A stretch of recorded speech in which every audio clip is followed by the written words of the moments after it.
तो आज की क्लास में हम लोग ना डिस्प्लेसमेंट के बारे में पढ़ेंगे, लेकिन इससे पहले पिछली क्लास के अंदर हम लोगों ने डिस्टेंस के बारे में बात की थी कि आखिर डिस्टेंस क्या होता है और वो एक स्केलर क्वांटिटी होती है। इन सब के बारे में हमने डिस्कशन कर लिया था।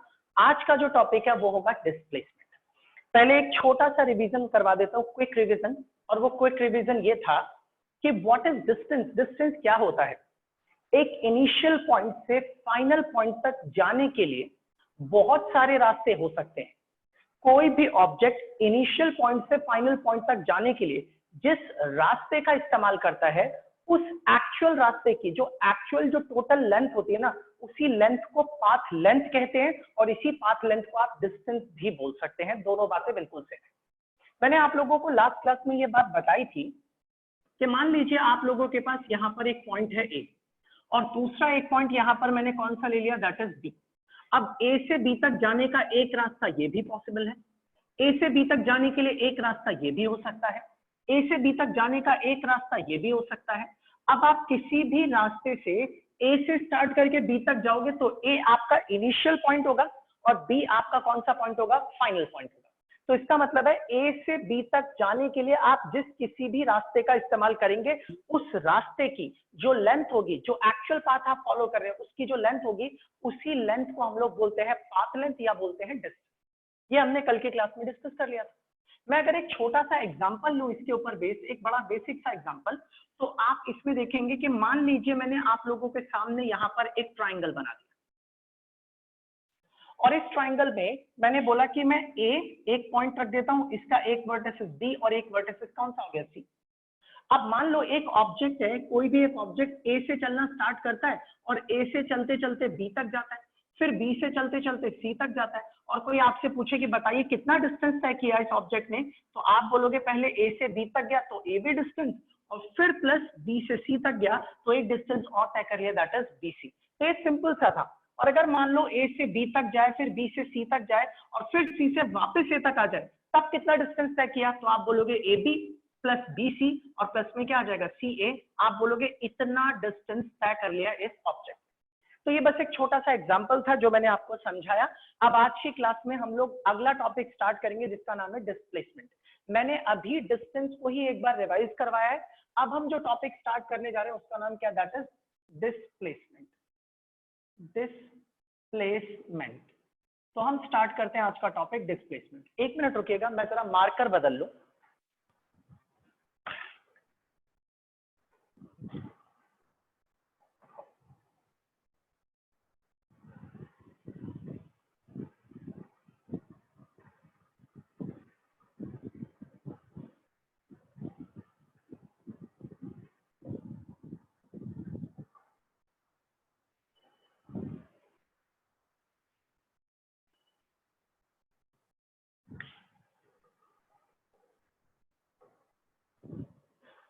ठीक है जी, शुरू करते हैं फिर।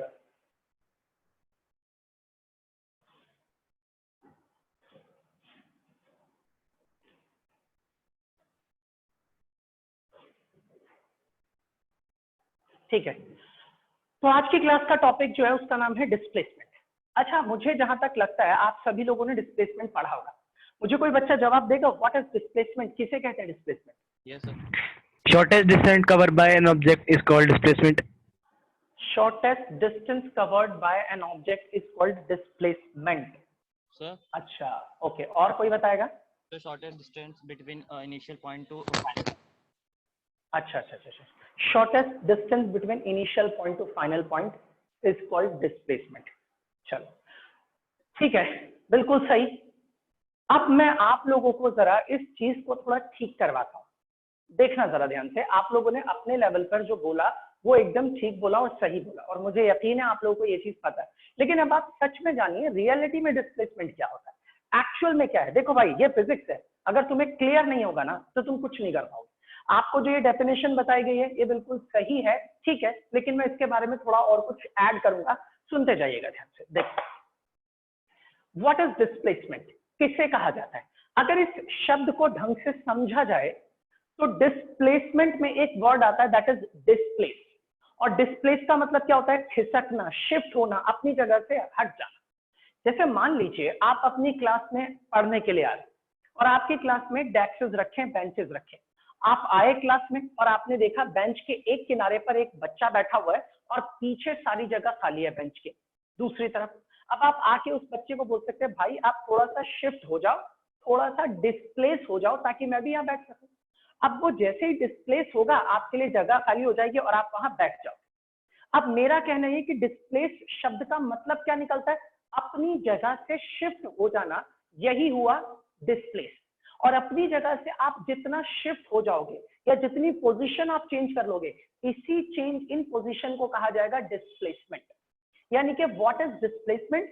The change in the position of the object in a fix direction. किसी एक फिक्स डायरेक्शन में हम लोग जो ऑब्जेक्ट की पोजीशन के चेंज को देखते हैं, या कोई भी ऑब्जेक्ट किसी फिक्स डायरेक्शन में अगर पोजीशन चेंज करता है तो हम बोलते हैं कि वो उसके अंदर क्या नजर आएगा? डिस्प्लेसमेंट। सुनना ध्यान से, देखो अब हम डिस्प्लेसमेंट का मतलब समझ चुके हैं कि अपने जगह से शिफ्ट होना, change in the position of an object in a fix direction, यही डिस्प्लेसमेंट होता है। जैसे मान लीजिए, देखते रहना, वैसे तो ये काम यहीं पे खत्म कर देता कि ठीक है हो गया यहाँ पर फिनिश, लेकिन इतना नहीं है, आपको बहुत कुछ जानना है इसके बारे में। और डिस्प्लेसमेंट तो फिर अगले चैप्टर में दोबारा आएगा, आप वहां फिर पढ़ोगे डिस्प्लेसमेंट और फिर जानोगे कि डिस्प्लेसमेंट का कहाँ कहाँ और कितना कितना यूज होगा इस चीज का। तो सुनिए ध्यान से क्या बोल रहा हूं मैं। अब मान लो मैंने आपसे ये कहा कि सपोज कर लो यहां पर मेरे पास ना एक पॉइंट है पी, ये रहा मेरे पास क्या, एक पॉइंट पी दे रखा है मुझे। अब ये पॉइंट पी मुझे गिवन है और मैंने इस पॉइंट पी के ऊपर एक छोटा सा कोई ऑब्जेक्ट, मान लो एक छोटा सा कीड़ा ला के रख दिया, इंसेक्ट, एक छोटा सा कीड़ा ला के रख दिया और उसको पी पॉइंट पर रखा और रख करके चला गया घर से बाहर। सपोज कर लीजिए किसी काम से चला गया या ऑफिस चला गया और पूरे दिन मैंने ऑफिस में काम किया और मैं शाम को घर आया। तो मैंने ये देखा कि अगर मैं ऑफिस चला गया तो पूरे दिन ये कीड़ा पी पॉइंट से उठा, चलता गया चलता गया चलता गया चलता गया, दुनिया जहान में घूमा और घूम करके वापस जब मैं शाम को आया तो मुझे ये कहां पर मिला? क्यू पॉइंट पर मिला। तो मैंने ये देखा कि यार मैं सुबह जब इस कीड़े को छोड़ करके गया था तब तो ये पी पॉइंट पे था, अभी इस टाइम आया हूं तो अब ये कहां पर दिख रहा है? क्यू पॉइंट पे। मुझे क्या पता ये पी से क्यू पर कैसे पहुंचा, ये वैसे इस रास्ते से होकर के गया है लेकिन मैं नहीं जानता क्योंकि मैं तो था नहीं यहाँ पर। तो मैंने देखा पी से कोई ऑब्जेक्ट चला था और अब वो क्यू पे पहुंच गया, तो मैंने देखा अच्छा ये पी से शिफ्ट होकर के क्यू पर पहुंच गया। और मान लो कितना शिफ्ट हुआ, सपोज कर लो 2 मीटर, तो मैं ये बोलूंगा कि 2 मीटर ना इस कीड़े का क्या है? डिस्प्लेसमेंट है।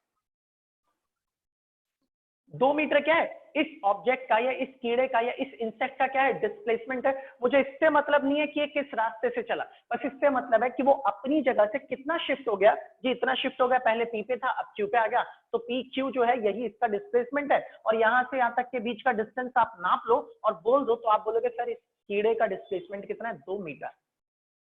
अब मैंने कहा यार ये मैंने तुम्हें इसे यहां छोड़ा था, ये यहां पहुंच गया। एक एग्जाम्पल के लिए मान लो मैंने एक पॉइंट ए लिया और इस कीड़े को इस ए पॉइंट पे रख देता और रखने के बाद चला जाता बाहर कहीं, और ये कीड़ा बहुत ज्यादा लंबा डिस्टेंस घूमता फिरता चलते चलते चलते चलते आता और पूरा दिन घूमते फिरते आकर के यहां पर पहुंच जाता किसी पॉइंट बी पर।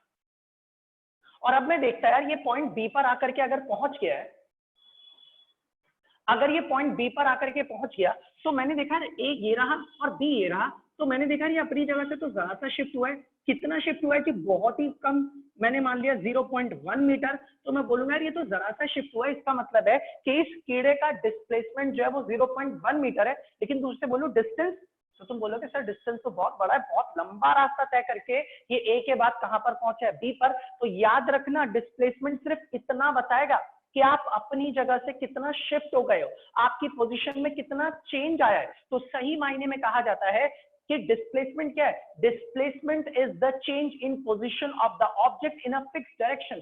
किसी एक फिक्स डायरेक्शन में किसी भी ऑब्जेक्ट ने अपनी पोजीशन में कितना चेंज किया है, that change in position is called displacement. अब मान लो अगर पोजीशन में चेंज हो ही ना, तो आप बोलोगे सर अगर पोजीशन में चेंज नहीं हुआ तो हम बोलेंगे कि डिस्प्लेसमेंट नहीं हुआ। मतलब जो ऑब्जेक्ट जहां पहले था अभी भी अगर वहीं पर ही है तो मैं बोलूंगा भाई पहले भी इसी जगह था, अभी भी ऑब्जेक्ट उसी जगह पर है, मतलब उसकी पोजीशन चेंज हुई नहीं। इसका मतलब वो ऑब्जेक्ट का डिस्प्लेसमेंट कितना है? 0। जैसे सपोज कर लो मैंने आपसे बोला ये वाला पॉइंट पी है, मैंने इस पी पॉइंट पे एक डॉगी को बिठा दिया और चला गया और मैंने कहा भाई यहाँ से तुझे हिलना डुलना नहीं। और इसने क्या किया, सब जगह घूमा फिरा बहुत देर तक, और इसको पता था कि शाम को मैं आने वाला हूं, और शाम को ये आ करके वापस पी पॉइंट पर आकर के बैठ गया। तो मैं आके क्या बोलूंगा, अरे वाह ये तो सही है, मैं तुझे सुबह पी पॉइंट पे छोड़ के गया था और शाम को भी तू पी ही पॉइंट पर बैठा है, इसका मतलब तू अपनी जगह से पोजीशन तूने जरा सी चेंज नहीं की। मतलब मैं ये बोलूंगा कि इस डॉगी का जो डिस्प्लेसमेंट है वो कितना है, 0 है। तो 0 डिस्प्लेसमेंट का मतलब क्या ये हो गया कि ये हिला ही नहीं? क्या 0 डिस्प्लेसमेंट का मतलब ये हुआ कि इसने मोशन करा ही नहीं? जी नहीं, 0 डिस्प्लेसमेंट का मतलब सिर्फ इतना है कि जो ऑब्जेक्ट पहले जहां था अभी भी वो वहीं पर है, there is no change in the position.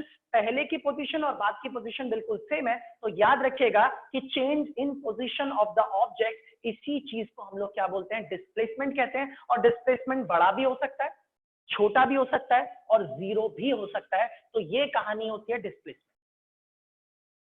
अब इस चीज को ना बड़े आसान शब्दों में समझाने के लिए, आप लोगों को याद कराने के लिए ऐसे बता दिया जाता है कि शॉर्टेस्ट डिस्टेंस को डिस्प्लेसमेंट कहा जाता है। मैं उसे गलत भी नहीं कहूंगा, ठीक है वो भी, लेकिन एक्चुअल में उसका रियल मीनिंग क्या होता है? उसका रियल मीनिंग यही होता है, चेंज इन द पोजीशन। तो आई थिंक अब आप लोगों को ये बात समझ में आ गई होगी। और शॉर्टेस्ट डिस्टेंस क्यों बोलते हैं टीचर्स? वो इसलिए बोलते हैं कि भाई आप किसी एक पॉइंट से चलो और किसी भी रास्ते से होकर के किसी दूसरे पॉइंट पर आ जाओ। मान लो M और ये N है, तो आप जिस मर्जी रास्ते से जाओ, क्या मतलब है, आपको क्या चाहिए? आपको चाहिए सबसे शॉर्टेस्ट रास्ता। तो शॉर्टेस्ट रास्ता कैसे बनेगा? सबसे एकदम स्ट्रेट लाइन वाला जो रास्ता होगा, और बस टीचर बोल देते हैं ये जो सबसे छोटा वाला रास्ता है, इसी रास्ते को वो लोग क्या बोल रहे हैं, डिस्प्लेसमेंट। जबकि एक्चुअल में इसी रास्ते का जो डिस्टेंस है वही क्या है, डिस्प्लेसमेंट। अगर आपकी इनिशियल और फाइनल पोजीशन सेम तो आपका डिस्प्लेसमेंट सेम, और अगर आपने पोजीशन ज्यादा चेंज की तो डिस्प्लेसमेंट ज्यादा, पोजीशन कम चेंज की तो डिस्प्लेसमेंट कम, और पोजीशन नहीं चेंज की तो डिस्प्लेसमेंट कितना होगा, 0 होगा। ठीक है, मैं इसे रब करता हूं और आगे की बात करते हैं।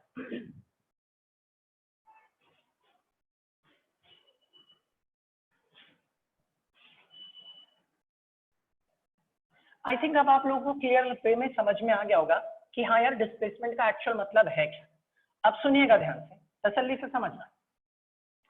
अब बात यह आती है कि डिस्प्लेसमेंट को हम लोग क्या बोलते हैं? Displacement is a vector quantity. Displacement एक वेक्टर क्वांटिटी होती है, और इसकी जो एसआई यूनिट होती है वो होती है मीटर। मतलब हम डिस्प्लेसमेंट की एसआई यूनिट मीटर लेते हैं। अब डिस्प्लेसमेंट एक वेक्टर क्वांटिटी है। मैंने क्या बोला? मैंने ये कहा आपसे कि its SI unit is metre. इसकी एसआई यूनिट क्या होती है? मीटर। और मैं ये बोल रहा हूं it is a vector quantity. ये कैसी क्वांटिटी होती है? वेक्टर। अब ये वेक्टर क्वांटिटी क्यों होती है? क्योंकि इसके पास मैग्नीट्यूड भी होता है और डायरेक्शन भी होती है। It is a vector quantity. मैं अभी समझाता हूं कि कैसे मैग्नीट्यूड होता है और कैसे डायरेक्शन होती है। अब हम यहाँ पर थोड़ा सा एक बार लिखते हैं, डिस्प्लेसमेंट लिखेंगे कैसे, हम पढ़ेंगे कैसे, हम कैसे पढ़ेंगे, इस चीज को समझिएगा ध्यान से। देखिए, सपोज कर लीजिए ये मेरे पास एक स्ट्रेट लाइन है। क्योंकि भाई हमारा जो चैप्टर चल रहा है वो है motion in a straight line, इसलिए हम लोग ना 11th क्लास के हिसाब से स्ट्रेट लाइन वाले टॉपिक के अकॉर्डिंग हम इसको लेकर के चल रहे हैं। मैं इसको सीधी लाइन ड्रॉ कर लेता हूँ। ये मान लीजिए इस तरीके से, ये आपके पास क्या है, एक स्ट्रेट लाइन मैंने यहाँ पर ड्रॉ कर, ठीक है। अब इस स्ट्रेट लाइन को ड्रॉ करने के बाद मान लीजिए ये आपकी एक्स एक्सिस है। अब आप सभी लोगों को पता है कि अगर हमें किसी भी ऑब्जेक्ट की पोजीशन नापनी है तो हमें एक रेफरेंस पॉइंट चाहिए, और हम जो रेफरेंस पॉइंट यूज करते हैं वो क्या लेते हैं, दैट इज ओरिजिन। ओरिजिन को ही रेफरेंस पॉइंट की तरह इस्तेमाल किया जाता है। मान लीजिए, और यहीं से मैं सारी पोजीशन नापूंगा। सपोज कर लीजिए एक ऑब्जेक्ट किसी एक टाइम पर किसी पॉइंट पी पे था। एक ऑब्जेक्ट किसी एक टाइम पर किसी पॉइंट पी पर था, और मान लेते हैं कि ओरिजिन से इसकी जो पोजीशन है वो कितनी है, दैट इज एक्स। और इसको एक्स ना बोलने के बजाय x1 बोल देता हूं, ये इसकी क्या है, पोजीशन। कुछ देर बाद आपका यही ऑब्जेक्ट किसी और पॉइंट पे पहुंच गया, दैट इज क्यू पॉइंट पे पहुंच गया। अब मैं बोलूं अब इसकी पोजीशन क्या है, तो आप बोलोगे सर पहले वो x1 पे था, अब इसकी पोजीशन बदल करके कितनी हो गई, x2 हो गई है। भाई आपको पता ही एक्स एक्सिस से यहाँ नंबर लिखे होते हैं ना, 1 2 3, क्या पता ये 3 पर हो, ये 6 पर हो। तो इस तरीके से इसकी पोजीशन पहले P थी, x1 पोजीशन, अब इसकी पोजीशन बदल करके Q हो गई, यानी कि अब क्या पोजीशन है इसकी, x2। और मैंने कहा व्हाट इज डिस्प्लेसमेंट, क्या होता है डिस्प्लेसमेंट? तो आप बोलते हो sir change in position in a fix direction, कि पोजीशन में चेंज को डिस्प्लेसमेंट कहते हैं। तो मैं कैसे निकालूं कि इसकी पोजीशन में चेंज कितना आया, कैसे निकालूं? तो आप बोलोगे सर अगर आपको चेंज निकालना है तो चेंज कैसे निकाला जाता है, जरा समझना। मान लो मैंने आपसे बोला मेरे पास एक पेड़ है, एक छोटा सा पौधा है, उस पौधे की हाइट अभी 4 फुट है, कुछ टाइम बाद इसकी हाइट 7 फुट हो गई। अब मैं आपसे पूछूं कितने फुट बढ़ गई, तो आप बोलोगे सर 3 फुट बढ़ गई। कैसे बढ़ी 3 फुट, तुम्हें कैसे पता चला? तो आप बोलोगे सर फाइनल हाइट जो है वो 7 है, इनिशियल हाइट जो है वो कितनी है, 4 है। तो अगर आपको पता करना है कितनी हाइट में चेंज आया, तो आप फाइनल हाइट में से इनिशियल हाइट को माइनस कर दो। 7 माइनस 4, आपको आपके डिफरेंस पता चल जाएगा कितना चेंज आया हाइट में, वो आ गया 3 फुट। इसी तरीके से अगर मुझे इसकी पोजीशन में चेंज निकालना है तो मुझे क्या करना पड़ेगा, चेंज इन पोजीशन निकालने के लिए final position minus initial position कर दूंगा, तो मुझे चेंज इन पोजीशन पता चल जाएगा। तो मैंने यहाँ पर देखा फाइनल पोजीशन जो है वो मेरे पास कितनी है, x2 देख लीजिए, और इनिशियल पोजीशन जो है वो क्या है, x1, और दोनों को क्या कर दिया, माइनस। यही आ गया चेंज इन पोजीशन, और इसी चेंज इन पोजीशन को डिस्प्लेसमेंट कहा जाता है। और हम लोग फिजिक्स के अंदर क्या करते हैं, जब भी दो चीजों के बीच का डिफरेंस लिखना हो तो डिफरेंस को हम चाहें तो किससे दिखा देते हैं, डेल्टा। डेल्टा का मतलब है चेंज, लेकिन किसमें चेंज, एक्स में। एक्स क्या है, पोजीशन। तो इसी चीज को हम लोग ऐसे लिख देते हैं डेल्टा एक्स, और इस तरीके से लिख दिया जाता है delta x is equal to x2 minus x1। What is delta x, this is the change in position, और इसी चेंज इन पोजीशन को हम लोग डिस्प्लेसमेंट कहते हैं।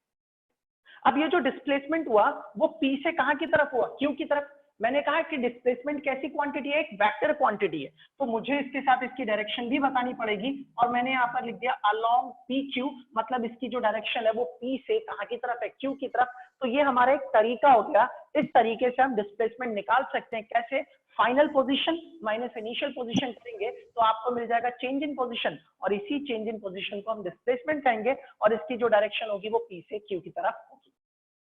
मैं एक बार ना जरा इसको समझा देता हूं कि आखिर ये वेक्टर क्वांटिटी कैसे है, एक बार लॉजिकली समझ लो, क्योंकि हमें तो सिर्फ इतना पता है कि डिस्प्लेसमेंट क्या होता है। अब मैंने कहा displacement is a vector quantity, क्यों, क्योंकि इसके पास मैग्नीट्यूड भी होता है और डायरेक्शन। देखो आपको याद होगा जब मैंने फिजिकल क्वांटिटी पढ़ाया था तब मैंने बताया था स्केलर क्वांटिटी किसे कहते हैं, वेक्टर क्वांटिटी किसे कहते हैं, मैंने ये सारी चीजें समझाई थी। और मैंने कहा था वेक्टर क्वांटिटीज वो होती है जिनके पास मैग्नीट्यूड भी होता है और डायरेक्शन भी होती है। अब बात ये आती है सर डायरेक्शन कैसे है इसके पास। एक बात सुनना, मान लो मैंने आपसे ये कहा कि यहां पर ना मेरे पास एक ऑब्जेक्ट है, और ये ऑब्जेक्ट ना इसका जो डिस्प्लेसमेंट है वो 5 मीटर है, 5 मीटर क्या है इसका डिस्प्लेसमेंट है। आप बोलोगे सर मुझे समझ में आ गया कि कोई ऑब्जेक्ट पी पे रखा हुआ है, उसका डिस्प्लेसमेंट 5 मीटर है, इसका मतलब ये अपनी जगह से अपनी पोजीशन को 5 मीटर चेंज कर चुका है, मतलब ये अपनी जगह से 5 मीटर शिफ्ट हो चुका है। यही तो डिस्प्लेसमेंट का मतलब है, अपनी जगह से कितना खिसक गया। तो आपको 5 मीटर पता तो चल गया कि 5 मीटर इसका डिस्प्लेसमेंट है, अपनी जगह से 5 मीटर ही खिसक गया। लेकिन आप सवाल पूछोगे सर किधर खिसक गया, किस डायरेक्शन में, क्या ये 5 मीटर आगे की तरफ शिफ्ट हुआ, क्या ये 5 मीटर पीछे की तरफ शिफ्ट हुआ, क्या ये 5 मीटर ऊपर शिफ्ट हुआ है, क्या ये 5 मीटर नीचे शिफ्ट हुआ है। डायरेक्शन तो बताया, अगर आप मुझे डायरेक्शन नहीं बताओगे तो मैं कैसे पहचानूंगा कि 5 मीटर किस डायरेक्शन में शिफ्ट हुआ। इसका मतलब डिस्प्लेसमेंट को डायरेक्शन की जरूरत है। मैग्नीट्यूड बताएगा कि कितनी दूर खिसका है, कितनी ज्यादा खिसका है, कितनी पोजीशन में शिफ्टिंग आई है, और डायरेक्शन बताएगी कि किस तरफ पोजीशन में चेंज हुआ है। इसीलिए कहते हैं वेक्टर क्वांटिटी होती है कौन, डिस्प्लेसमेंट, क्योंकि इसके पास मैग्नीट्यूड भी होता है और डायरेक्शन भी। तो ये फॉर्मूला आपको, ये फॉर्मूला तो कुछ नहीं है, बस इससे आपको मैग्नीट्यूड पता चल जाएगा, और इसकी जो डायरेक्शन होगी वो कहां से कहां की तरफ होगी, from initial position to final position. तो मैंने बोल दिया अलोंग PQ, P से Q की तरफ क्या होगी इसकी डायरेक्शन। तो अब आपको पता चल गया कि डिस्प्लेसमेंट क्या होता है। मैं बस छोटा सा फटाफट एक लाइन में, एक दो लाइनों में समराइज कर देता हूं। What is displacement, displacement is the change in the position of the object in a fixed direction. और अगर हम बोलें तो हम ये कह सकते हैं कि डिस्प्लेसमेंट का जो मैग्नीट्यूड होता है, ध्यान से सुनना भाई, आप लोग जो कहते हो ना सर इनिशियल और फाइनल पोजीशन के बीच में शॉर्टेस्ट डिस्टेंस को डिस्प्लेसमेंट बोलते हैं। एक बात सुनो, डिस्टेंस कैसी क्वांटिटी है, स्केलर, और डिस्प्लेसमेंट कैसी क्वांटिटी है, वेक्टर। अब मैं बोल रहा हूं कि डिस्टेंस को ही डिस्प्लेसमेंट कहते हैं। आप बोलोगे कैसे बोल सकते हो ऐसे, भाई डिस्टेंस तो स्केलर है और डिस्प्लेसमेंट वेक्टर है, जब दोनों चीजें ही अलग अलग है तो आप डिस्टेंस को ही डिस्प्लेसमेंट कैसे कह सकते हो, क्योंकि डिस्टेंस को ही अगर डिस्प्लेसमेंट बोलते, समझना ध्यान से, डिस्टेंस को ही, भले शॉर्टेस्ट डिस्टेंस को बोलूं, शॉर्टेस्ट डिस्टेंस को ही डिस्प्लेसमेंट अगर मैं बोलूं तो इसका मतलब मैंने कहा कि डिस्टेंस को ही डिस्प्लेसमेंट बोलते हैं, और डिस्टेंस स्केलर है तो फिर डिस्प्लेसमेंट भी तो स्केलर होती है। आपको मेरी बात समझ में आ गई होगी। अगर डिस्टेंस ही डिस्प्लेसमेंट है और डिस्टेंस स्केलर तो डिस्प्लेसमेंट भी स्केलर होता है, लेकिन नहीं, डिस्प्लेसमेंट जो है वो क्या होता है, वेक्टर। सही मायने में बोला जाए तो कहना ये चाहिए, the magnitude of displacement is equal to the shortest distance between initial and final position। Initial और फाइनल पोजीशन के बीच में जो सबसे छोटा डिस्टेंस होता है वो डिस्प्लेसमेंट के मैग्नीट्यूड के बराबर होता है, क्योंकि मैंने बताया था मैग्नीट्यूड का मतलब है मात्रा, कितना, तो कितना जितना डिस्टेंस होगा उतना ही डिस्प्लेसमेंट का क्या होगा, मैग्नीट्यूड। ये कहना चाहिए सही तरीके से। तो ये बात आप सभी लोगों के लिए क्लियर है। आप चाहो तो इसका स्क्रीनशॉट ले लो, फिर हम डिस्प्लेसमेंट के बारे में कुछ बातें डिस्कस करते हैं। चलिए,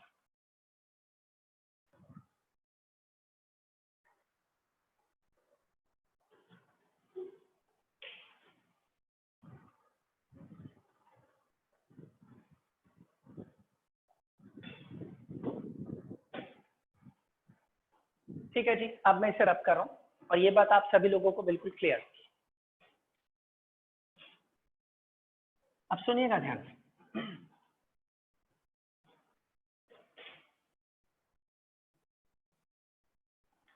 देखो, मैंने कहा कि डिस्प्लेसमेंट एक वेक्टर क्वांटिटी, इसके अलावा मैं ये कह रहा हूं कि it can be positive, negative और जीरो। डिस्प्लेसमेंट एक वेक्टर क्वांटिटी होती है और ये पॉजिटिव भी हो सकती है, नेगेटिव भी हो सकती है और जीरो भी हो सकता है। किसी भी बॉडी का डिस्प्लेसमेंट पॉजिटिव, नेगेटिव और जीरो कुछ भी हो सकता है। अब मैं आप लोगों को समझाता हूं कि आखिर पॉजिटिव कैसे हो सकता है डिस्प्लेसमेंट। मैं तुम्हें बोलूं किसी बॉडी का डिस्प्लेसमेंट पॉजिटिव है तो इसका क्या मतलब है, मैं तुम्हें बोलूं किसी बॉडी का डिस्प्लेसमेंट नेगेटिव है तो इसका क्या मतलब है। तो आप लोगों को ये चीज समझाता हूं कि क्या होता है। सुनिए, सबसे पहली चीज नंबर 1, सपोज कर लीजिए कि आपके पास आपकी एक एक्सेस या एक स्ट्रेट रोड है, ये मैंने एक्स एक्सेस ली और मुझे पता है मैं सारे के सारे डिस्टेंसेज या सारी की सारी पोजीशन कहां से नापूंगा, ओरिजिन से शुरुआत करी। ओरिजिन के बाद यहाँ नंबर लिख दिया 1 एक्स एक्सिस पर, यहाँ 2 लिखा, यहाँ 3 लिख दिया, यहाँ 4 लिख दिया और यहाँ पर 5 लिख दिया। इस तरीके से मैंने एक एक्स एक्सिस बना दी। मान लेते हैं एक ऑब्जेक्ट चलता जा रहा है, चलता जा रहा है, चलता जा रहा है। शुरुआत में मैंने किसी ऑब्जेक्ट को देखा तो शुरुआत में ऑब्जेक्ट ना इस जगह पर था, मान लेते हैं पॉइंट पी है। कुछ देर बाद जब मैंने देखा इस ऑब्जेक्ट को तब वो इस जगह पे पहुंच गया, किस जगह पर, क्यू पे। पी से चला और क्यू पे पहुंच गया। अब मुझे अगर इसका डिस्प्लेसमेंट निकालना है तो मैं इसके डिस्प्लेसमेंट को किससे दिखाऊंगा, डेल्टा एक्स से। और डेल्टा एक्स का फॉर्मूला मैंने अभी आपको बताया था, what is delta x, change in position, final position minus initial. अब अगर मैं तुमसे बोलूं कि भाई मुझे ये बता दो कि इनिशियल पोजीशन क्या थी, तो आप बोलोगे सर पहले तो ऑब्जेक्ट पी पे था तो इनिशियल पोजीशन 2 थी, आप इसे मीटर सेंटीमीटर कुछ भी ले लो, और फाइनल पोजीशन 5 हो गई क्योंकि वो बाद में क्यू पे पहुंच गया, तो ये रहा x2। अब मैंने बोला चलो डेल्टा एक्स यानी कि चेंज इन पोजीशन यानी कि डिस्प्लेसमेंट निकालो, तो आप बोलोगे final position minus initial x2 minus x1। x2 कितना है 5, x1 कितना है 2, तो 5 माइनस 2 करेंगे तो कितना आ जाएगा 3। तो अब आप बोल सकते हैं कि मेरे पास जो डेल्टा एक्स आ गया वो 3 निकल के आ गया, तो मैं ये कहूंगा कि मेरे इस ऑब्जेक्ट का जो डिस्प्लेसमेंट है वो 3 है, और ये जो 3 आया वो कैसा आया, +3। अगर आप ये सारी के सारी पोजीशन मीटर में लेते तो मेरा डिस्प्लेसमेंट भी मीटर में आता, तो इसका मतलब ये जो डिस्प्लेसमेंट आया वो कैसा डिस्प्लेसमेंट है, पॉजिटिव डिस्प्लेसमेंट। इसमें आप जब देखेंगे तो आपका ऑब्जेक्ट पी से कहां की तरफ जा रहा है, क्यू की तरफ। इसका मतलब है पी से क्यू की तरफ जा रहा है, तो इसका मतलब ये हुआ कि मेरा डिस्प्लेसमेंट पॉजिटिव है और उसकी डायरेक्शन पी से कहां की तरफ है, क्यू की साइड की तरफ है। ये है पॉजिटिव डिस्प्लेसमेंट। अभी समझाऊंगा फिर से, देखिएगा ध्यान से। नंबर 2, सेकंड सिचुएशन एक और लेते हैं। मान लीजिए इसी सेम तरीके से ये रही मेरी एक्स एक्सिस, और इस एक्सिस के ऊपर यहाँ पर मैंने पोजीशन नापने के लिए ओरिजिन ले लिया, इस जगह पर 1 लिखा, ये रहा 2, फिर यहाँ पर 3, फिर यहाँ पर 4 और फिर यहाँ पर 5, और ये x axis and so on. अब सपोज कर लेते हैं मेरे पास एक ऑब्जेक्ट था, वो किसी पॉइंट 4 पर था, पहले ये वाला पॉइंट पी था। इसका मतलब जहां पर वो पहले था वही मेरी इनिशियल पोजीशन है, तो मैं बोलूंगा मेरी इनिशियल पोजीशन x1 जो है वो 4 है क्योंकि वो पी पर था पहले। अब आपका ये ऑब्जेक्ट यहाँ से चलना स्टार्ट हुआ, चलते चलते चलते चलते चलते चलते वो 1 पर आकर के पहुंच गया। कहाँ पहुंच गया, 1 पे, और 1 पे जो पॉइंट है उसका नाम रख दिया मैंने Q। तो मैंने बोला अब इसकी फाइनल पोजीशन कितनी है, तो आप बोलोगे सर ये तो 1 है। भाई पहले वो 4 पे था तो इनिशियल पोजीशन x1 कितनी हुई, 4, बाद में जहां पहुंचा वो फाइनल पोजीशन हो गई x2, वो कितना हो गया 1। मुझे निकालना है डिस्प्लेसमेंट, तो डिस्प्लेसमेंट होता है डेल्टा एक्स, और वो लिखेंगे x2 minus x1। What is your x2? x2 की value 1। What is your x1? x1 की वैल्यू 4। 1 माइनस 4 करूंगा तो कितना आ जाएगा? -3। तो अब मैं बोलूंगा यार ऐसे तो मेरा डिस्प्लेसमेंट -3 आया, इसका मतलब ये हुआ कि अब की बार मेरा जो डिस्प्लेसमेंट आया वो कैसा आया? नेगेटिव आया। अब मैं पूछूं डिस्प्लेसमेंट की डायरेक्शन क्या है, तो आप बोलोगे सर इस बार P से Q की तरफ इस डायरेक्शन में है डिस्प्लेसमेंट। तो ये हो गया पॉजिटिव डिस्प्लेसमेंट, ये हो गया नेगेटिव डिस्प्लेसमेंट। अब अगर मुझे बात करनी हो जीरो डिस्प्लेसमेंट की, तो मैं यहां पर बात कर लेता हूं जीरो डिस्प्लेसमेंट के बारे में। वैसे तो आपको जीरो डिस्प्लेसमेंट पता है, बट फिर भी हम देखते हैं एक बारी। मान लीजिए ये आपके एक्स एक्सिस और यहाँ पर आपके पास क्या है? ओरिजिन। इस तरफ 1 लिखा है, फिर यहाँ 2 लिखा है, फिर यहाँ 3 लिखा है, यहाँ पर 4 लिखा है। इसे और आगे ऐसे ही बढ़ा देते, जाने दीजिए आगे तक, यहां तक कर लेते हैं। चलिए, अब आपके पास कोई ऑब्जेक्ट था जो 2 पे था, तो आपने बोला सर इसकी initial position x1 is equal to कितनी थी? 2। आपका ऑब्जेक्ट उछल कूद करते हुए 3 पे गया, 4 पे गया, और फिर वापस घूम करके 3 पे आया, और फिर वापस 2 पे आके पहुंच गया। अब मैं बोलूं कि अब बताओ जरा फाइनल पोजीशन क्या है? आप बोलोगे सर फाइनल पोजीशन भी 2 ही है, क्योंकि पहले भी 2 पे था, घूम के 3 पे गया, फिर 4 पे गया, फिर लौट करके 3 पे आया, फिर वापस 2 पे आ गया। तो अब मैं बोलूंगा x1 की वैल्यू भी 2 है और x2 की वैल्यू भी 2 है। आप बोलोगे सर इनिशियल पोजीशन भी वही है, फाइनल भी वही है, मतलब चेंज इन पोजीशन नहीं हुआ, और आप चाहो तो कैलकुलेट ही कर लो। तो delta x is equal to क्या हो जाएगा? x2 minus x1। आपको बोलो x2 कितना है, तो आप बोलोगे 2। x1 कितना है जी? वो भी 2। आंसर कितना आ गया? 0। तो अब मैं बोल सकता हूं कि चेंज इन पोजीशन 0 है, इसका मतलब मेरे ऑब्जेक्ट का जो डिस्प्लेसमेंट है वो कितना है? 0। तो इसलिए मैंने ये बताया आपको कि displacement of an object can be positive, can be negative, और इट कैन बी 0। मतलब ये 0 भी हो सकता है, पॉजिटिव भी हो सकता है, और नेगेटिव भी हो सकता है। मैंने आपको बता दिया पॉजिटिव, नेगेटिव और 0 का। अब एक बार जरा हम इसको फिजिक्स के अकॉर्डिंग समझते हैं कि सर आखिर ये क्या मतलब है, पॉजिटिव होने से क्या समझ में आया हमें। देखो, इसको हम ना समझने की कोशिश करते हैं। मान लीजिए मैं इस जगह पर खड़ा हूं ओरिजिन पर, सपोज कर लो मैं कहां पे खड़ा हूं? ओरिजिन पर। अब मैंने ओरिजिन से एक ऑब्जेक्ट को देखा कि वो पहले पी पर था वो ऑब्जेक्ट, और अब वो कहां पर पहुंच गया जी? क्यू पे पहुंच गया। तो मैंने देखा यार ये ऑब्जेक्ट जो है वो मुझसे दूर जा रहा है, यानी कि पी से क्यू की तरफ जा रहा है। यानी कि ओरिजिन से कोई चीज अगर दूर जा रही है, या आप ओरिजिन पर खड़े हैं और आप अपने पास से पोजीशन नाप रहे हैं, और आपको कोई चीज आपसे दूर जाती हुई दिखे, तो आपके लिए वो डिस्प्लेसमेंट कैसा हो जाएगा उस ऑब्जेक्ट का? पॉजिटिव। तो अगर मैं बोलूं कि यार कोई चीज है, मैं उसे देख रहा हूं और मुझे उसका डिस्प्लेसमेंट पॉजिटिव लग रहा है, तो आप समझ जाना कि वो चीज मुझसे शायद दूर जा रही है, क्योंकि अगर मैं अपने हिसाब से देखूं तो मुझे कोई चीज दूर जाती हुई दिखेगी तो मुझे उसका डिस्प्लेसमेंट पॉजिटिव नजर आएगा। ठीक इसका उल्टा यहां पर हो रहा है। मान लो मैं इस जगह पर खड़ा हो जाऊं और अब देखूं, तो अब मैं देखूंगा पहले वो पी पे था ऑब्जेक्ट, अब वो चलते चलते कहां पर आ रहा है? क्यू पे। तो मैंने देखा है ये ऑब्जेक्ट तो मेरी तरफ आ रहा है। अगर ये मेरी तरफ आ रहा है, या फिर ये अगर मैं ओरिजिन की बात करूं, तो कोई भी ऑब्जेक्ट अगर मेरी तरफ आए या ओरिजिन की तरफ आ रहा है, तो आप ऐसी सिचुएशन में बोल सकते हैं कि इसका जो डिस्प्लेसमेंट है वो कैसा है? नेगेटिव। अगर हम इस तरह की बात कर रहे हैं इस सिचुएशन के अंदर। और जीरो का मतलब, जीरो डिस्प्लेसमेंट का मतलब है कि यार वो ऑब्जेक्ट ना अपनी पोजीशन को चेंज नहीं कर रहा है, वैसे चेंज कर रहा है भाई। एक ऑब्जेक्ट था, घूम करके आगे गया, फिर आगे गया, फिर घूम करके वापस वहीं पहुंच गया, तो आप बोलोगे पोजीशन में चेंज आया था, लेकिन ओवरऑल चेंज इन पोजीशन 0, क्योंकि जहां वो पहले था अभी भी वहीं पर है। तो चेंज इन पोजीशन अगर 0 हुई, यानी कि जीरो डिस्प्लेसमेंट का मतलब है कि ऑब्जेक्ट ना तो आपके पास आ रहा है और ना ही आपके दूर जा रहा है, उसकी पोजीशन जो पहले थी वही पोजीशन बाद में भी है, मतलब ऑब्जेक्ट की पोजीशन चेंज नहीं हो रही। तो अब आप समझ गए जीरो डिस्प्लेसमेंट का मतलब क्या होता है। पॉजिटिव डिस्प्लेसमेंट जब कोई चीज आपसे दूर जा रही है, नेगेटिव डिस्प्लेसमेंट जब कोई चीज आपके पास आ रही है। ये बात आपको समझ में आ गई होगी। अब अगर हम एक सिंपल शब्दों में बात करें तो देखो वही बात है भाई, एक ही ऑब्जेक्ट की पोजीशन या उसका डिस्प्लेसमेंट की बात करें तो किसी एक पर्सन के लिए या किसी एक ओरिजिन से या किसी एक फ्रेम ऑफ रेफरेंस से एक ऑब्जेक्ट का डिस्प्लेसमेंट आपको पॉजिटिव लग सकता है, और किसी दूसरी जगह से या किसी दूसरे के लिए यही ऑब्जेक्ट का डिस्प्लेसमेंट नेगेटिव भी लग सकता है। क्या मतलब है? मैंने क्या कहा? मैंने कहा भाई अगर कोई चीज आपसे दूर जा रही है तो आपको डिस्प्लेसमेंट पॉजिटिव लगेगा। अब आप मेरे सामने खड़े हो, मान लो यहां पर मेरे सामने एक ऑब्जेक्ट था, एक बॉल थी, मैंने इस बॉल को अपने पास से इसकी पोजीशन नापी और इसे ढकेला, और ये चलते चलते आपकी तरफ जा रही है। अब मैंने बोला यार ये बॉल मुझसे दूर जा रही है, तो मैंने बोला यार इस बॉल का जो डिस्प्लेसमेंट होगा वो पॉजिटिव होगा। मैंने कहा कि अब आप देखो, आप बताओ तो आप बोलोगे सर आपसे तो बॉल दूर जा रही है, लेकिन बॉल तो हमें, आप लोगों को क्या लगे कि बॉल आपकी तरफ आ रही।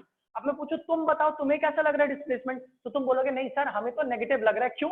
क्योंकि हमारे तो बॉल पास में आ रही है, मतलब वही बॉल है, मैं देख रहा हूं तो मुझे लग रहा है पॉजिटिव डिस्प्लेसमेंट, उसी को आप देख रहे हो तो आपको लग रहा है नेगेटिव डिस्प्लेसमेंट, क्योंकि वही एक ऑब्जेक्ट मेरे लिए दूर जा रही है और वही एक ऑब्जेक्ट आपके लिए आपके कहां जा रहा है, पास जा रहा है। इसका मतलब है एक ही ऑब्जेक्ट का डिस्प्लेसमेंट अलग अलग डायरेक्शन की बात करें तो अलग अलग सिचुएशन में एक जने को पॉजिटिव लग सकता है और एक जने को उसी का डिस्प्लेसमेंट कैसा लग सकता है, नेगेटिव, क्योंकि ये डिपेंड करता है कि बंदा किस फ्रेम ऑफ रेफरेंस से चीजों को ऑब्जर्व कर रहा है। तो आई थिंक आप लोगों को ये बात कुछ हद तक क्लियर होगी। आप इसका स्क्रीनशॉट ले लीजिए, फिर हम आगे की एक और बात करते हैं।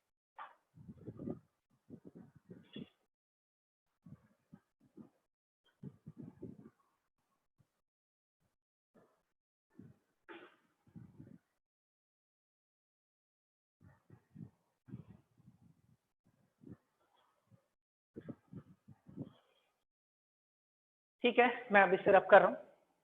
अब हम एक और बात करते हैं इससे रिलेटेड।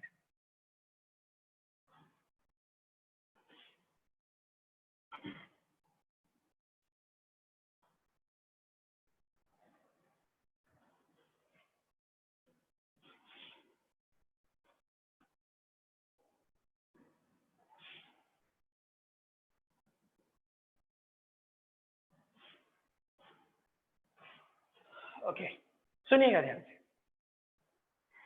देखिए अब एक बात और होती है कि जो डिस्प्लेसमेंट है ना, वो इस बात पर नहीं डिपेंड करता कि आपने ओरिजिन कहां ले रखा है, या आप ओरिजिन को कहीं पर भी शिफ्ट कर लो, डिस्प्लेसमेंट पे कोई असर नहीं पड़ने वाला। इसका क्या मतलब है? इसका मतलब ये है कि आप किसी भी ऑब्जेक्ट का डिस्प्लेसमेंट ऑब्जर्व कर रहे हो, सिर्फ डिस्प्लेसमेंट की बात कर रहा हूं, डायरेक्शन की बात नहीं कर रहा हूं, उसके मैग्नीट्यूड की बात कर रहा हूं। तो आप बोलोगे आप ओरिजिन को आगे पीछे कहीं भी शिफ्ट कर लो, जितना डिस्प्लेसमेंट है वो उतना ही लगेगा। भाई एक बात मुझे जवाब दो, नॉर्मल खुद सोच के बोलना कि मैं अगर आपसे ये बोलूं कि यार ये एक ऑब्जेक्ट है, ये एक मार्कर है, यहां पर है या इस जगह पर है, इस जगह से ये चलना स्टार्ट हुआ और चलते चलते चलते चलते यहां पर आकर के पहुंच गया। अब मैंने बोला यहां से यहां तक के बीच में इसने जो पोजीशन चेंज की वो 2 मीटर की थी, मतलब इसका डिस्प्लेसमेंट 2 मीटर है। अब मैं इसे यहां से देखूंगा तो मुझे 2 मीटर लगेगा, मैं इसे नीचे बैठ के देखूं तो भी मुझे 2 ही मीटर नजर आएगा, आप देखोगे तो भी 2 मीटर नजर आएगा। आप बोलोगे कि ऐसा थोड़े ना हो सकता है कि कोई बंदा कहीं और से देखेगा तो उसे डिस्प्लेसमेंट का मैग्नीट्यूड 2 मीटर नहीं नजर आएगा। आप कहीं से भी ऑब्जर्व करो, कोई भी ओरिजिन लो, ओरिजिन से फर्क नहीं पड़ता, जितना डिस्प्लेसमेंट है वो उतना ही रहेगा। आप किसी भी ओरिजिन से नाप लीजिए, डिस्प्लेसमेंट ओरिजिन की पोजीशन पर डिपेंड नहीं करता। मैं इसको करके दिखाता हूं, आपको तब समझ में आएगा। सुनिए ध्यान से देखना, हम यहाँ पर ना 2 अलग अलग केसेस की बात करेंगे। मैं यहाँ लेता हूँ केस नंबर 1, सबसे पहला केस। मान लीजिए ये आपके पास ये रही एक स्ट्रेट लाइन, एक एक्स एक्सिस आपकी।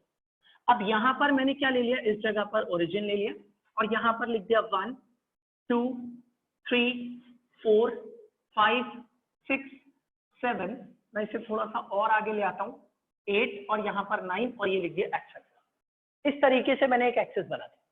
सपोज कर लीजिए कोई ऑब्जेक्ट शुरुआत में किसी पॉइंट P पर मौजूद था, P पे, तो मैंने कहा कि अभी इसकी इनिशियल पोजीशन, तो आप बोलोगे सर x1 = 3, ये इसकी इनिशियल पोजीशन है। अब चलते चलते ये ऑब्जेक्ट 3 से 4 पे पहुंचा, 4 से 5 पे, 5 से 6 से, 6 से 7 पे, 7 से 8 पे पहुंच गया और इस जगह को बोल दिया मैंने Q और मैंने बोला अब इसकी पोजीशन क्या है, तो आप बोलोगे सर अब इसकी पोजीशन है x2 = में कितने पर है, 8 पे, तो ये x2 आ गया। मैंने बोला डिस्प्लेसमेंट निकालो, तो आप बोलेंगे डिस्प्लेसमेंट = होता है x2 - x1। x2 आपके पास है 8, x1 है 3, तो 8 - 3 कितना हो जाएगा, 5। तो इसका मतलब ये मेरे पास क्या आ गया, इसका डिस्प्लेसमेंट केस नंबर 1 में। कब? जब मैंने ओरिजिन इस जगह को चुना था। अब किसी ने बंदे ने बोला नहीं नहीं भाई मैं इसको ओरिजिन नहीं ले रहा, मैं यहां से नहीं नापूंगा पोजीशन, मैं कहीं और से नापूंगा। मैंने बोला तुम कहां से नापोगे पोजीशन? उसने कहा कि मैं ना यहां से मेजर कर लेता हूँ 2 से। ये इस जगह से उसने बोला मैं यहां से पोजीशन नापना स्टार्ट करूंगा, तो नापो जरा यहां से पोजीशन।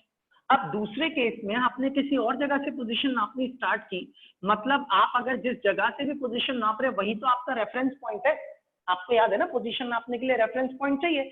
तो एक बंदे ने ओरिजिन को रेफरेंस पॉइंट ले लिया, एक ने बोला नहीं मैं 2 को ही रेफरेंस पॉइंट ले रहा हूँ। अब जो बंदा 2 पे खड़ा है या जो भी ऑब्जर्वर 2 से खड़े होके देख रहा है ऑब्जेक्ट को, तो वो उससे पूछू कि भाई बताना जरा कि तुम्हारे हिसाब से इसकी पोजीशन क्या है, तो ये बंदा बोलेगा मुझसे तो ये ऑब्जेक्ट सिर्फ 1 यूनिट के डिस्टेंस पर है। भाई 2 के बाद कितना है 3।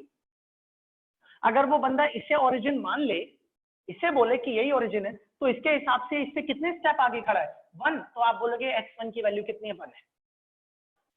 इसका मतलब इसने अपने इसको क्या सेट कर लिया 0, इसे बोल दिया इसने 1, इसे 2, इसे 3, इसे 4, इसे 5, इसे 6 और इसे 7, क्योंकि इसने शुरुआत यहां से करी। अब मैं बोलूं कि अब P से चल रहा ऑब्जेक्ट और Q पे पहुंच गया, अब बताइए जरा x2 क्या है, तो ये पर्सन बोलेगा कि मुझसे ये एक स्टेप की दूरी पर था, तो ये रहा 1, फिर 2, फिर 3, 4, 5, 6, तो इसका मतलब ये हुआ कि x2 की वैल्यू 6 हो गई इस वाले पर्सन के अकॉर्डिंग, इसके हिसाब से ये यहां से नाप रहा है इस चीज। तो इसने x1 पता किया 3, सॉरी x1 पता किया 1 और x2 पता किया 6, और अब मैं बोलूं डिस्प्लेसमेंट निकालना जरा इसके हिसाब से कितना है, तो आप बोलेंगे लिख दीजिए x2 minus x1, x2 6, x1 कितना है 1 और 6 माइनस 1 करेंगे तो 5, तो आप बोलेंगे डिस्प्लेसमेंट आ गया 5 और पहले भी डिस्प्लेसमेंट कितना था 5, तो पता क्या चला कि कोई फर्क नहीं पड़ता, ओरिजिन कहीं पर भी ले लो, डिस्प्लेसमेंट जो है उसका जो मैग्नीट्यूड है या डिस्प्लेसमेंट जो है वो ओरिजिन के पोजीशन के ऊपर डिपेंड नहीं करता। तुम यहां से नापो, ओरिजिन यहां से ले लो 1 2 3 4, तो भी इनके बीच का डिस्प्लेसमेंट 5 ही रहेगा।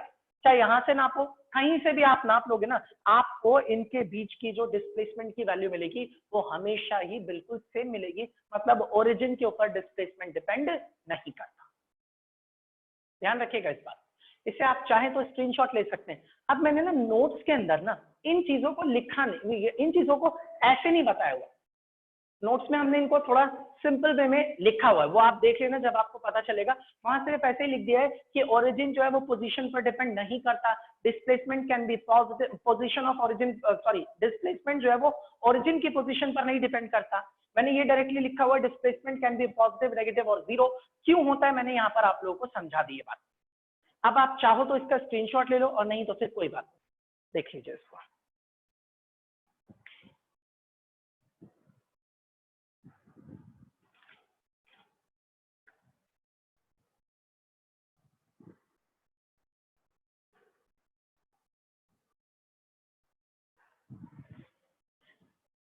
चलिए ये कर लिया होगा आपने कंप्लीट। अब हम इसके आगे की बात करते हैं। एक मिनट रुकिए जरा।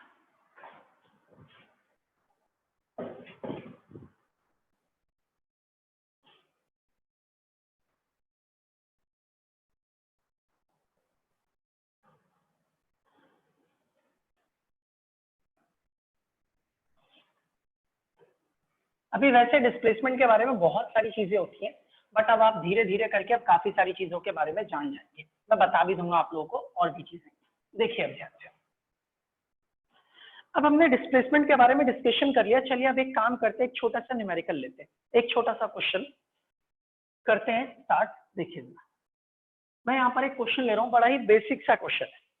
क्या क्वेश्चन है देखिए, मैं आप लोगों के सामने लिख रहा हूँ यहाँ पर, फाइंड डिस्टेंस एंड डिस्प्लेसमेंट। मैंने आपके सामने क्वेश्चन लिखा कि आपको डिस्टेंस और डिस्प्लेसमेंट दोनों फाइंड करने। नंबर 1 पहला सवाल, ध्यान से देखते रहिएगा, आसान सा ही क्वेश्चन है, आपको बात समझ में आ जाएगी। मैं एक दो क्वेश्चन कराता हूँ, फिर मैं आपको एक क्वेश्चन दूंगा भी करने के लिए। मान लीजिए एक ट्राइंगल है ए बी सी, और ये जो ट्राइंगल है ये एक इक्विलेटरल ट्राइंगल है। अब आप जानते हैं इक्विलेटरल ट्राइंगल की सारी साइडें इक्वल होती हैं, तो मैंने इसकी सारी साइडें ए मान ली। अब मेरा सवाल ये है कि find the distance and displacement. Distance और डिस्प्लेसमेंट निकालना है। अगर कोई ऑब्जेक्ट ए से चले और कहां तक जाए, बी तक, पहला सवाल। इसके बाद दूसरा क्वेश्चन है हमारे पास कि एक ऑब्जेक्ट ए से स्टार्ट करे बी तक जाए और फिर बी से स्टार्ट करे सी तक जाए, ये दूसरा क्वेश्चन। और फिर मेरे पास मेरा तीसरा सवाल है, अगर कोई ऑब्जेक्ट ए से स्टार्ट करके बी तक जाता है, बी से स्टार्ट करके सी तक जाता है और सी से स्टार्ट करके वापस ए तक आ जाता है, तो उसके बाद ए से बी गया, बी से सी तक और फिर सी से वापस ए तक। तो इन तीनों केसेस में डिस्टेंस और डिस्प्लेसमेंट निकालना है। तो चलिए हम स्टार्ट करते हैं इसके सॉल्यूशन को और देखते हैं कि क्या रिजल्ट आता है इसका। सबसे पहले मैंने लिखा नंबर 1, सबसे पहला मैं यहाँ पर देख रहा हूँ कि फर्स्ट क्वेश्चन में हमें बोला गया है ए से बी तक अगर कोई ऑब्जेक्ट जाता है तब इसका डिस्टेंस क्या होगा। तो मैं यहाँ पर लिख देता हूँ शॉर्ट में DIST, इसका मतलब है डिस्टेंस। तो डिस्टेंस क्या होगा, आप बोलोगे सर ए से ऑब्जेक्ट चला और बी तक पहुंचा, तो इसका मतलब है ए से बी तक जा रहे हैं सीधे रास्ते पर, तो इसका डिस्टेंस जो होगा वो क्या होगा, वो तो AB होगा। और AB की लेंथ कितनी देखिए A, तो आप बोलेंगे डिस्टेंस जो है वो कितना है, A है।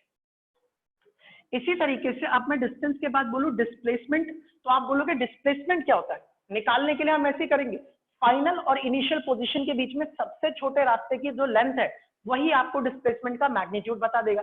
इसका मतलब है ए से स्टार्ट किया और बी तक पहुंचे, तो इसी रास्ते से आप चलते हुए आ रहे हैं, तो initial position A, final B, तो इसका मतलब आप बोलेंगे सर डिस्प्लेसमेंट भी कितना होगा, ए बी ही होगा, तो डिस्प्लेसमेंट भी कितना होगा, ए ही रहेगा। अब इसी तरीके से नंबर 2 की बात करते हैं। आपको बताना है डिस्टेंस और डिस्प्लेसमेंट क्या होगा अगर ए से बी तक जाए ऑब्जेक्ट और फिर बी से सी तक, तो a to b and then b to c. तो इस बार आपसे बोलो कि डिस्टेंस बताइए कितना होगा, तो आप बोलोगे कि पहले तो ऑब्जेक्ट आपका ए से चला और बी तक पहुंचा, फिर बी से चल करके वापस सी तक गया, इसका मतलब ए टू बी फिर बी टू सी। तो अब की बार आपको अगर कैलकुलेशन करनी है डिस्टेंस की, तो पहले ए से बी और फिर बी से सी दोनों डिस्टेंसेस जोड़ने पड़ेंगे। तो इस बार आप बोलेंगे कि हम एक काम करते हैं, यहाँ पर ए से बी तक का डिस्टेंस कितना था, ए, और बी से सी तक का डिस्टेंस भी कितना है, ए। भाई ये भी ए है और ये भी ए है, और ए आप ऐड करेंगे तो आपका आंसर कितना आ जाएगा, 2a। तो आप बोलोगे डिस्टेंस कितना हो गया, 2a हो गया। और अब अगर मैं आपसे बोलूं कि नहीं डिस्प्लेसमेंट बता दो कितना है, तो आप बोलेंगे सर डिस्प्लेसमेंट क्या होता है, फाइनल और इनिशियल पोजीशन के बीच के सबसे छोटे रास्ते की जो लंबाई है वही डिस्प्लेसमेंट का मैग्नीट्यूड है। तो आपके ऑब्जेक्ट ने ए से स्टार्ट किया और कहां पहुंच गया, सी से सी तक। क्यों, ए से बी गया फिर बी से सी, मुझे क्या मतलब, ये इनिशियल पॉइंट था पोजीशन, ये फाइनल पोजीशन, इन्हीं के बीच का जो सबसे छोटा रास्ता है उसी की लेंथ को हम डिस्प्लेसमेंट का मैग्नीट्यूड बोल रहे हैं, तो वही डिस्प्लेसमेंट हो गया। तो इसका मतलब आप बोलोगे डिस्प्लेसमेंट हो गया AC, तो AC की वैल्यू कितनी है, A, तो आप बोलोगे डिस्टेंस है 2a और डिस्प्लेसमेंट जो है वो कितना है, A है। ठीक इसी तरीके से अगर मैं तीसरे पार्ट की बात करूं, तो मैं बोलूंगा इस बारी A से ऑब्जेक्ट B तक गया, फिर B से C तक गया, फिर C से वापस A तक आ गया, इस तरीके से। अब इसका मतलब ये हुआ कि अब अगर मुझे कैलकुलेट करना है कि डिस्टेंस कितना है, तो आप बोलोगे पहले तो A से B तक गया, तो A से B तक, फिर B से C तक गया, तो प्लस में B से लेकर के C तक, फिर C से A तक वापस पहुंचा, इस तरीके से। तो आप बोलेंगे फ्रॉम C टू A। अब आप A से B तक का डिस्टेंस जानते हैं वो कितना है, A, फिर BC की वैल्यू भी A, CA की वैल्यू भी A, आप A 3 बार ऐड करेंगे तो क्या आ जाएगा, 3A। आप बोल सकते हैं डिस्टेंस की वैल्यू 3 आ गई। और अगर मुझे यहाँ से निकालना है डिस्प्लेसमेंट कितना है, तो आप बोलेंगे डिस्प्लेसमेंट में इनिशियल और फाइनल पोजीशन देखी जाती है। आपका ऑब्जेक्ट ए से स्टार्ट करने के बाद बी पे गया, बी से सी पे गया, सी से वापस ए पे आया, मैं बोलूं इनिशियल पोजीशन, आप बोलोगे सर ए, फाइनल पोजीशन आप बोलोगे फिर से ए। तो अगर आपका ऑब्जेक्ट ए से स्टार्ट करके बी पे जाता तो मैं ए बी लिखता, ए से स्टार्ट करके सी पे जाता तो मैं ए सी लिखता, लेकिन ए से स्टार्ट करके घूम के वापस ए पे आ गया तो मैं लिखूंगा कि डिस्प्लेसमेंट हो गया ए, मतलब इनिशियली भी ए पे था, बाद में भी ए पे था, और ए से ए के बीच का डिस्प्लेसमेंट कितना होगा, 0। तो आप सीधे तौर पर बोल सकते हैं कि इस तीसरे केस में जो डिस्प्लेसमेंट है वो कितना नजर आ गया, वो 0 नजर आया। तो आप लोगों को ये समझ में आ गया, बड़ा ही बेसिक सा क्वेश्चन था कि डिस्टेंस और डिस्प्लेसमेंट निकालना था। लेकिन इससे मैं आपको एक बात समझाना चाहता हूँ, समझना जरा ध्यान से, क्या है गौर से समझिएगा। मैंने आपसे बोला कि डिस्टेंस कितना है, आपने कहा सर डिस्टेंस तो ए है, और डिस्प्लेसमेंट कितना है जी, अभी भी डिस्प्लेसमेंट भी ए है। तो पता ये चला कि डिस्टेंस और डिस्प्लेसमेंट दोनों बराबर है। यहां देखिए डिस्टेंस कितना है 2a और डिस्प्लेसमेंट कितना है, ये तो a है। इस बार डिस्टेंस ज्यादा है और डिस्प्लेसमेंट कैसा है, कम। इस बार भी देखिए डिस्टेंस 3a है और डिस्प्लेसमेंट 0, तो डिस्टेंस ज्यादा है और डिस्प्लेसमेंट कैसा है, कम। तो आपने इससे एक बात सीख ली, इसका मतलब ये हुआ कि डिस्टेंस और डिस्प्लेसमेंट या तो बराबर हो सकते हैं या फिर डिस्प्लेसमेंट हमेशा ही डिस्टेंस से छोटा होगा। कभी भी ऐसा नहीं हो सकता कि डिस्प्लेसमेंट डिस्टेंस से बड़ा हो जाए। इट मींस कि डिस्टेंस से हमेशा डिस्प्लेसमेंट या तो छोटा रहेगा या बराबर होगा। इसको अगर मैं चाहूं तो ऐसे बोल सकता हूं कि यहां पर मैंने लिख दिया डिस्प्लेसमेंट, ये DISP शॉर्ट में लिख दिया डिस्प्लेसमेंट, और ऐसा निशान डालने का मतलब है इसका मैग्नीट्यूड, इसकी वैल्यू। तो डिस्प्लेसमेंट जो होता है वो हमेशा ही छोटा या बराबर होता है किससे, डिस्टेंस से। तो ये बात हमेशा याद रखिएगा कि displacement is always less than और इक्वल टू डिस्टेंस। ये बात इसमें आपको नजर आ रही है, और हो भी क्यों ना भाई। तुम्हें एक जगह से दूसरी जगह तक जाना है, अगर तुम बिल्कुल सीधा चलते जाओगे तो तुम्हारा डिस्टेंस भी उतना ही होगा और डिस्प्लेसमेंट भी उतना होगा। लेकिन अगर तुम गोल घूम करके पहुंचे तो आप बोलोगे सर डिस्टेंस तो ज्यादा होगा और डिस्प्लेसमेंट कैसा होगा, कम। इसीलिए डिस्टेंस हमेशा डिस्प्लेसमेंट से बड़ा हो सकता है और डिस्प्लेसमेंट के बराबर भी हो सकता है, लेकिन कभी ऐसा नहीं हो सकता कि डिस्टेंस छोटा हो जाए और डिस्प्लेसमेंट बड़ा। अच्छा, डिस्टेंस और डिस्प्लेसमेंट बराबर हो सकते हैं, लेकिन कब? एक ही शर्त में, तब जब कोई ऑब्जेक्ट ऐसे चल रहा हो बिल्कुल स्ट्रेट लाइन पर एकदम सीधी डायरेक्शन में चल रहा हो। तो इस केस में डिस्टेंस और डिस्प्लेसमेंट क्यों बराबर थे? क्योंकि ऑब्जेक्ट ए से चला और बी तक पहुंचा और बिल्कुल सीधे रास्ते पर गया।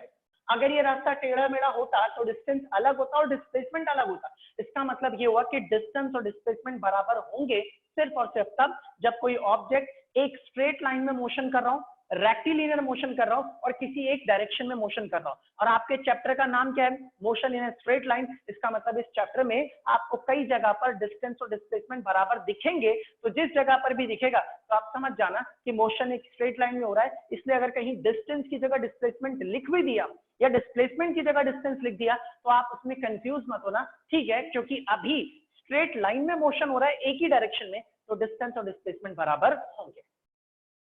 लेकिन अगर कोई ऑब्जेक्ट स्ट्रेट लाइन में चलता जाए और चलते चलते चलते चलते अपनी डायरेक्शन पलट करके वापस उल्टा घूम जाए ना, तो भी डिस्टेंस बड़ा हो जाएगा और डिस्प्लेसमेंट छोटा हो जाएगा। जैसे अगर आप देखें, मान लीजिए एक ये रोड है, रास्ता है, आपने यहां से चलना स्टार्ट किया, आप चलते चलते 1 पे पहुंचे, फिर 2 पे पहुंचे, फिर 3 पे पहुंचे, फिर 4 पे पहुंचे, फिर 5 पे पहुंचे और फिर 6 पे पहुंच गए। अब मैंने बोला 0 से चला और 6 पे आके पहुंच गया, मैं पूछूं डिस्टेंस कितना है, आप बोलोगे सर 6 मीटर। 6 डिस्प्लेसमेंट, आप बोलोगे सर अभी भी 6 ही है डिस्प्लेसमेंट। क्यों? क्योंकि इनिशियल पोजीशन ये और ये फाइनल पोजीशन है। लेकिन मान लो मैं यहां से उल्टा घूम करके 4 पे आ गया, अब पूछो डिस्टेंस, तो आप बोलोगे पहले तो आप यहां से यहां तक गए 6 मीटर डिस्टेंस ही रहा, फिर उल्टा घूम के 2 और, तो इसका मतलब 6 + 2, तो आपका डिस्टेंस 8 हो गया, क्योंकि 6 आगे जाने में और फिर 2 लौट के आने में 6 6 + 2 8 हो गया। लेकिन पूछो डिस्प्लेसमेंट कितना है, तो आप बोलोगे इनिशियल क्या है 0, फाइनल क्या है 4, ऐसे भी घूमे कोई फर्क नहीं पड़ता। डिस्प्लेसमेंट कितना होगा? Change in position is displacement. तो जी पोजीशन में चेंज सिर्फ 4 का है, आप बोलोगे सर अब डिस्प्लेसमेंट 4 है मगर डिस्टेंस कितना है 8। इसका मतलब डिस्टेंस और डिस्प्लेसमेंट बराबर होते हैं सिर्फ और सिर्फ स्ट्रेट लाइन में, और वो भी तब होंगे जब कोई ऑब्जेक्ट स्ट्रेट लाइन में सिर्फ एक ही डायरेक्शन में चले, वो पलट करके लौट करके वापस अगर आया तो डिस्टेंस अलग हो जाएगा और डिस्प्लेसमेंट अलग हो जाएगा। इस बात का खास ख्याल रखिए। और ये एक इंपॉर्टेंट पॉइंट था जो इसमें हमें पता चला, इसका स्क्रीनशॉट ले लीजिए।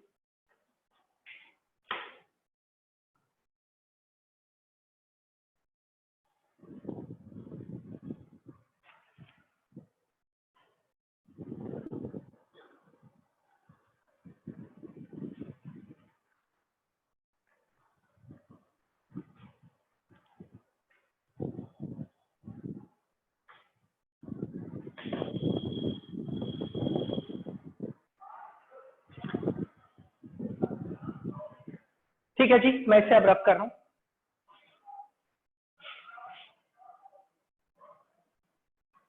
अब हम एक और क्वेश्चन की बात करते हैं। ऐसा एक छोटा सा क्वेश्चन और देखेंगे।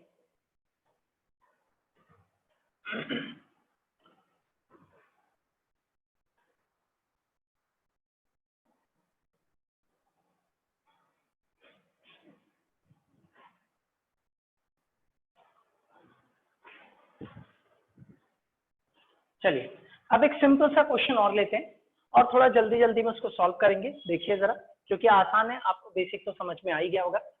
एक और थोड़ी सी प्रैक्टिस के लिए क्वेश्चन ले रहा हूं।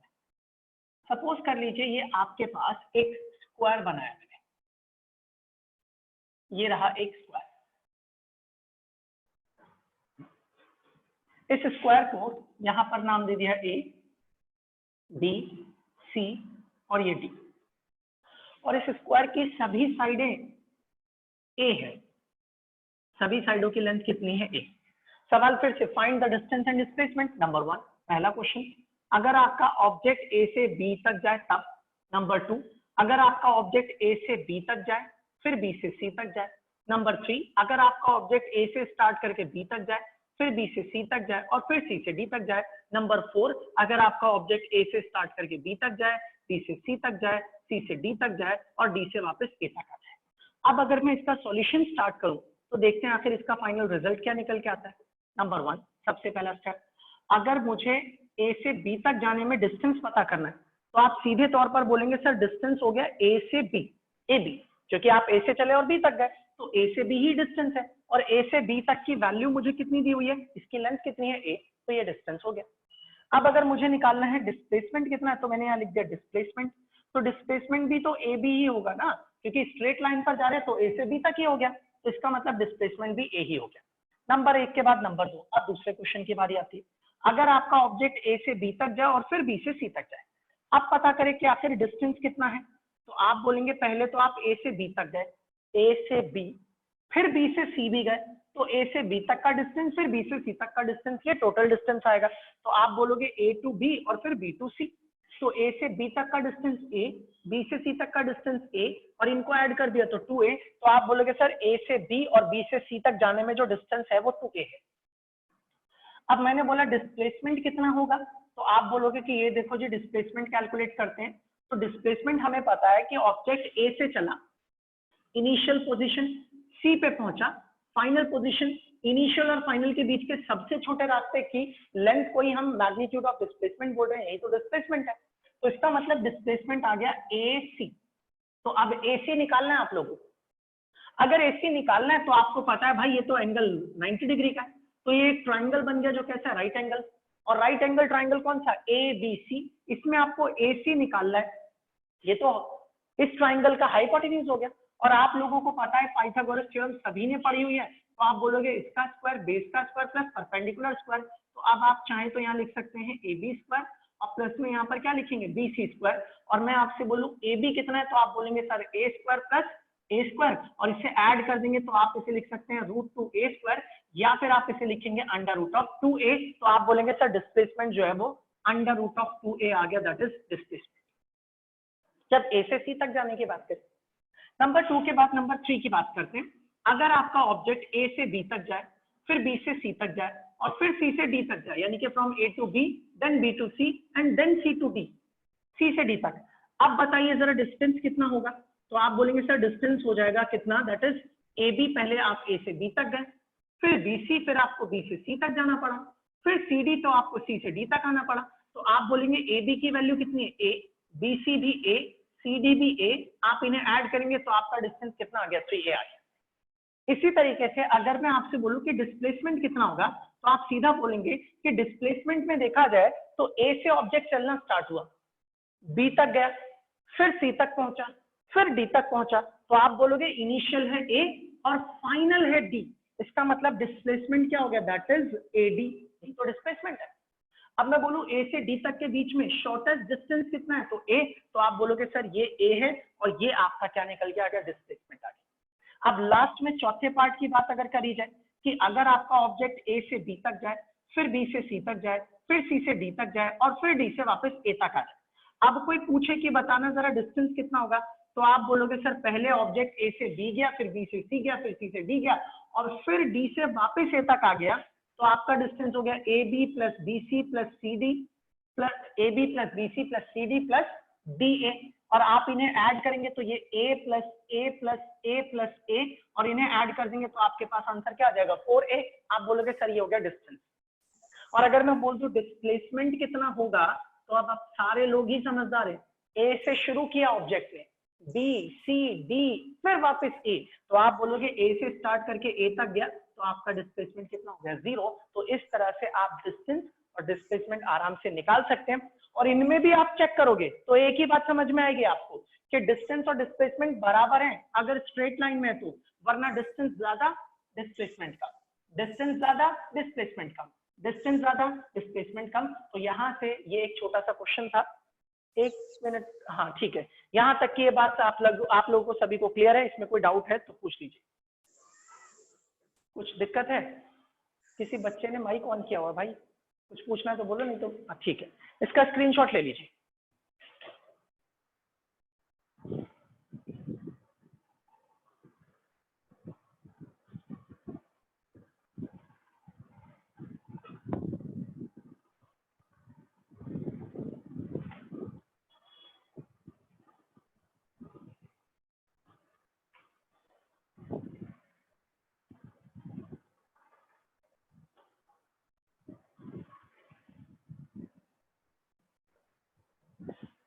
ठीक है जी, यहां तक की बात सबके लिए क्लियर है?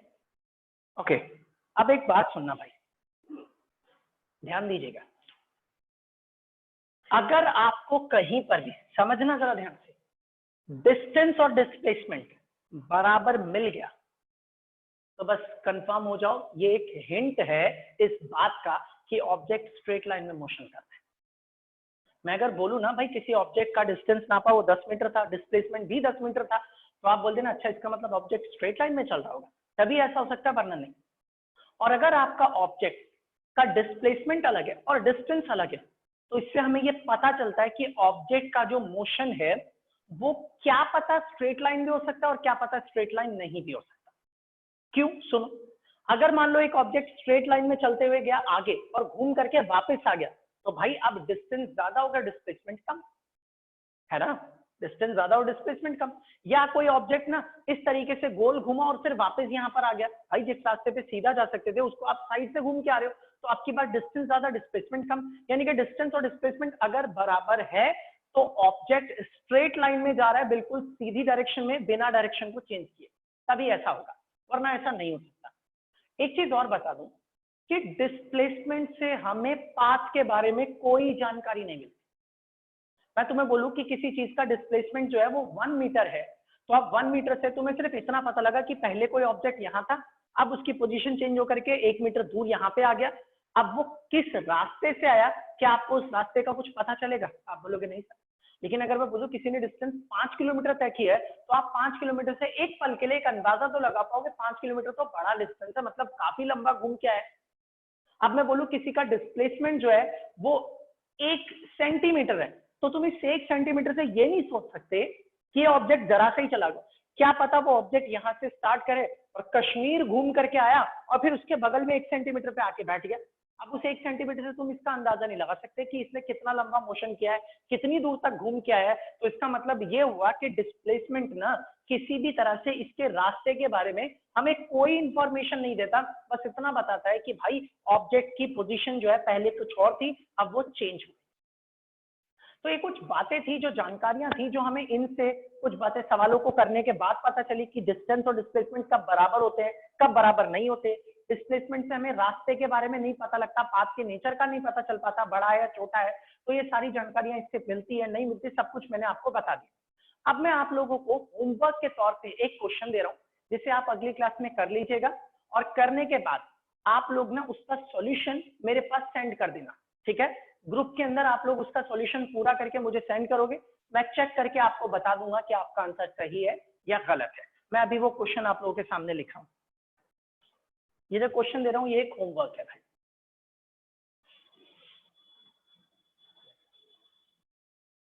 क्वेश्चन बिल्कुल सेम यही रहेगा, find the distance and displacement A to B, B A B C, A B C D और A B C D A.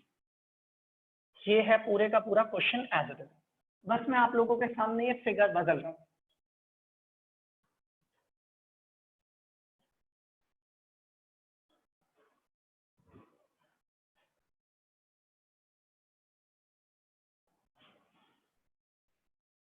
सुनिए जी, क्वेश्चन क्या है आपका?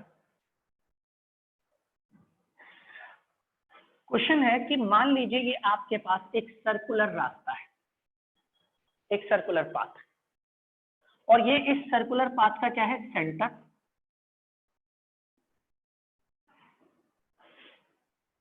और ये इस तरीके से मैंने दो डायमीटर ड्रॉ कर दिए और दोनों डायमीटर एक दूसरे के बिल्कुल परपेंडिकुलर है। मान लीजिए इस सर्कल का जो रेडियस है वो रेडियस कितना है, यहां से लेके यहां तक, दैट इज आर। इस पॉइंट का नाम मैंने क्या रख दिया? ओ। यहां पर मैंने एक पॉइंट ले लिया ए, इस जगह पर दूसरा पॉइंट ले लिया बी, यहां पर तीसरा पॉइंट है सी, और यहां पर चौथा पॉइंट है डी।